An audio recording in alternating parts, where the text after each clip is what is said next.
ഇന്ന് നമ്മള് മുളകും കൊണ്ടാട്ടം അപ്പൊ വേനൽ തുടങ്ങിയില്ലേ, അപ്പൊ നമ്മൾ കൊണ്ടാട്ടങ്ങളൊക്കെ കുറച്ച് ഉണ്ടാക്കുന്നത് കാണിക്കാം കേട്ടോ.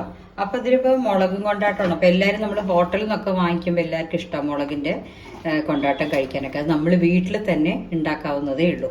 അപ്പൊ ഈ മുളക് ഇത് 1 കിലോ പച്ചമുളകുണ്ട്. ആ പച്ചമുളകിനെ ഞാൻ നന്നായി കഴുകിയിട്ടൊന്ന് വെള്ളം വാരാൻ വെച്ചിട്ടുണ്ട്. വെള്ളം ഒട്ടും പാടില്ല കേട്ടോ. വെള്ളം വാർന്ന ശേഷം നമ്മളിതിനകത്ത് ഇന്ന് ഉച്ചയ്ക്കാണ് ഇപ്പം വാങ്ങിയിട്ട് വന്നത്. ഇനി ഇതിനെന്താണെന്ന് വെച്ചാൽ വെള്ളം വാർന്ന ശേഷം ഇത് അടച്ചു വെച്ച് നാളെ രാവിലെ വെക്കില്ല, ഒന്നും വെള്ളം ഉണ്ടാവില്ല. ഒന്ന് തുണിയും കൊണ്ട് തുടച്ചിട്ട് 2ആയിട്ട് മുളക് കീറണം. അത് കീറിയ ശേഷം വെയിലത്തിട്ടിട്ട് ഒരു ഉണക്കം തട്ടിക്കണം. അപ്പോൾ അതിൻ്റെ ഉള്ളൊക്കെ ഒന്ന് ഉണങ്ങിയ ശേഷം ഇതൊന്ന് തുറന്ന് കിട്ടും. എന്നിട്ടാണ് നമ്മൾ ഉപ്പിട്ടിട്ട് കൊണ്ടാട്ടം ഉണ്ടാക്കുക കേട്ടോ. അപ്പോൾ 1 കിലോ മുളകിന് 1 ലിറ്റർ തൈര് തന്നെ വേണം. നല്ല കട്ടിയുള്ള തൈര് വേണം. പുളിപ്പ് കുറച്ച് കുഴപ്പമില്ലാതിരുന്നാലും നന്നായിരിക്കും. അങ്ങനെ ഉണ്ടാക്കിയാലേ നമുക്ക് നല്ലൊരു മുളകും കൊണ്ടാട്ടത്തിന്റെ വാസനയോടുകൂടി, അത് വറുത്ത് വരുമ്പോൾ നമുക്കൊരു നെയ്യിൻ്റെയും കൂടെ വാസന വരും ആ മുളകും കൊണ്ടാട്ടം ഉണ്ടാക്കുമ്പോൾ കേട്ടോ. അപ്പോൾ ഞാനിനി അത് കട്ട് ചെയ്തിട്ട് കാണിച്ചു തരാം, പിന്നെ ബാക്കിയുള്ളതൊക്കെ കാണിക്കാം കേട്ടോ.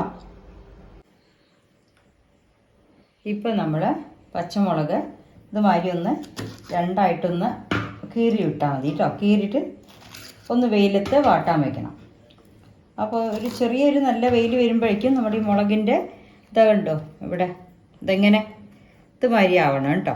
ഇതുമാതിരി ആയിട്ട് നമുക്ക് തൈരിൽ ഇനി ഇടാനുള്ളത് അങ്ങനെയാണ്. അപ്പോൾ എല്ലാ മുളകും ഇതുമാതിരി ഒന്ന് കീറിയിട്ട് തട്ടിലിട്ട് ഒന്ന് വെയിലത്ത് വയ്ക്കുക കേട്ടോ.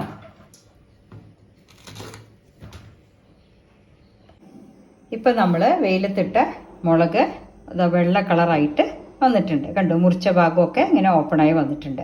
ഈ സമയത്ത് നമുക്ക് ഇടാൻ എളുപ്പമാണ്. ഇനി എന്താ വെച്ചാൽ നമ്മൾ നല്ല കട്ടിയുള്ള തൈര്, ഞാൻ പറഞ്ഞില്ലേ 1 കിലോ മുളകിന് 1 ലിറ്റർ തൈര്. അപ്പോൾ ആ തൈരിൽ ഉപ്പ് ചേർത്തിട്ട് ഈ മുളകിനെ നന്നായി മുക്കി വയ്ക്കുക കേട്ടോ. നല്ല അമർത്തി വയ്ക്കുക. അമർത്തി വെച്ചിട്ട് അടുത്ത ദിവസം നാളെ രാവിലെ അതിനെടുത്ത് വെയിൽ വരുമ്പോൾ പുറത്തേക്ക് ഇടണം. അപ്പം ഞാൻ തൈരിലിട്ട ശേഷം കാണിക്കാം കേട്ടോ. ഇപ്പം നമ്മൾ മുളക് നല്ല തൈരിലിട്ടിട്ട് നന്നായി അമർത്തി വെച്ചിട്ടുണ്ട് കേട്ടോ. അപ്പോൾ ഇത് ഇടയ്ക്കിടയ്ക്ക് ഒന്ന് ഇളക്കി കൊടുക്കണം. ഇനിയിപ്പോൾ നമ്മൾ ഇന്ന് ഒരു ദിവസം തൈരിൽ കിടക്കട്ടെ. അടുത്ത ദിവസം രാവിലെ തൊട്ട് നമ്മൾ വെയിൽ വരുമ്പോൾ നന്നായിട്ട് സ്റ്റീലിൻ്റെ തട്ടിൽ ഒറ്റയായിട്ട് അങ്ങനെ നമ്മൾ ഇത് ഓട്ടച്ചട്ട് കൊണ്ടല്ലോ അതും കൊണ്ട് എടുത്തുമ്പോൾ തൈര് അതിലേക്ക് വരില്ല, മുളക് മാത്രമേ വരുള്ളൂ. ആ മുളക് മാത്രം എടുത്തിട്ട് നമ്മൾ താലത്തിൽ പരത്തി വെയിലത്ത് വെക്കണം. വൈകുന്നേരം ആകുമ്പോൾ എടുത്ത് തിരിച്ച് ഇതേ മോരിൽ തന്നെ എടുത്ത് വെക്കണം. പിന്നെ അടുത്ത ദിവസം രാവിലെ എടുക്കുമ്പോൾ ഇതൊന്നും കൂടെ ഇളക്കുക. അങ്ങനെ തന്നെ എടുത്ത് ഈ ഒഴിച്ച 1 ലിറ്റർ തൈരും ഈ മുളക് കുടിച്ചിരിക്കണം. അതാണ്, എന്നാലേ തൈര് മുളകിൻ്റെ സ്വാദ് ഉണ്ടാവുള്ളൂ കേട്ടോ. പിന്നെ നമ്മൾ ചിലർ തീരെ പുളിയിലുണ്ടാക്കും. അപ്പോൾ പുളിവെള്ളം ഒഴിച്ചിട്ട് ഇതുമാതിരി ആദ്യം ഒന്ന് ഇത് മുളകൊക്കെ മുക്കി വെച്ചിട്ട് പിന്നെ കുറച്ച് തൈര് ഒഴിക്കുള്ളൂ. ഈ പുളിയിലുണ്ടാക്കണ മോരുമുളകിൽ ബ്രൗൺ കളറായിരിക്കും. ഈ തൈരിലുണ്ടാക്കണ മോരുമുളക് വെള്ള കളറായിരിക്കും കേട്ടോ. അപ്പോൾ ഒന്ന് നോക്കിക്കോളൂ. ഇനി നാളെ അത് താരത്തിൽ വെക്കുമ്പോൾ കാണിച്ചു തരാം കേട്ടോ. ഇപ്പം നമ്മുടെ മോരുമുളകൊക്കെ ഇത് നല്ല വെള്ള നിറമായിട്ട് വരുന്നുണ്ട് കേട്ടോ. അപ്പോൾ നമ്മൾ ഓരോ ദിവസവും രാവിലെ നല്ല വെയിലത്ത് വെക്കണം. പിന്നെ വൈകിട്ട് അതെടുത്ത് ആ ബാക്കി മോരുള്ള പാത്രത്തേക്ക് തന്നെ ആക്കി വെക്കണം. അങ്ങനെയാണ് ഉണക്കിയെടുക്കുക കേട്ടോ.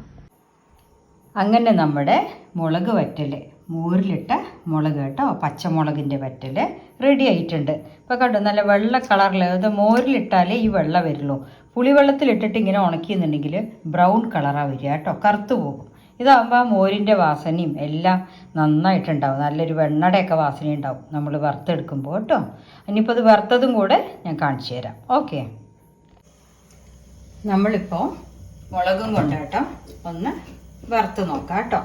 അപ്പോൾ ഇത് വെളിച്ചെണ്ണയിൽ തന്നെ വറുക്കണേ, അതാണ് സ്വാദ്. ആ വാസനയൊക്കെ വരണമെങ്കിലേ അപ്പോൾ ഒന്ന് എണ്ണ കായട്ടെ. കാഞ്ഞിട്ട് നമുക്ക് മുളകും കൊണ്ടാട്ടോ ഒന്ന് വറുത്ത് കാണിച്ചു തരാം കേട്ടോ. ഇപ്പോൾ വെളിച്ചെണ്ണ നന്നായിട്ട് കാഞ്ഞിട്ടുണ്ട്.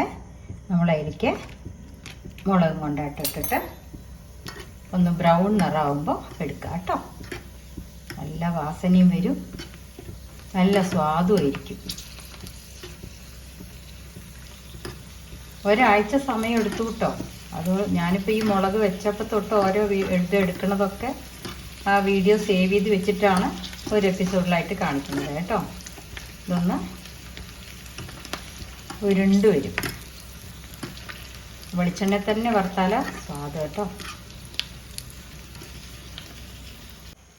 ഇപ്പം നമ്മുടെ മുളകും കൊണ്ടാട്ടം റെഡി ആയിട്ടുണ്ട് കേട്ടോ. ഇതിപ്പോൾ തൈരും ചോറിനും നല്ല വെറൈറ്റി റൈസിനും സദ്യക്കൊക്കെ ഇട്ടില്ലേ, അതേ മുളകും കൊണ്ടാട്ടമാണ്. അപ്പോൾ എല്ലാവരും ഉണ്ടാക്കി നോക്കുക. കുറച്ച് ക്ഷമ വേണം. ഒരാഴ്ചയോളം ഇപ്പോൾ വെയിലിന് അത്ര ചൂടില്ല. നല്ല വെയിലാണെങ്കിൽ 2-3 ദിവസം കൊണ്ട് ഉണങ്ങി കിട്ടും. അപ്പോൾ വെയിൽ കുറച്ച് കുറഞ്ഞ കാരണം ഒരാഴ്ച എടുത്തു. ഓക്കെ, ഇതെന്താ അറിയോ, നമ്മൾ മോരുമുളകിലിട്ട ശേഷം ആ മുളകെല്ലാം ആയിക്കഴിഞ്ഞാൽ അതിൻ്റെ അടിയിൽ പൊടി ഉണ്ടാവും.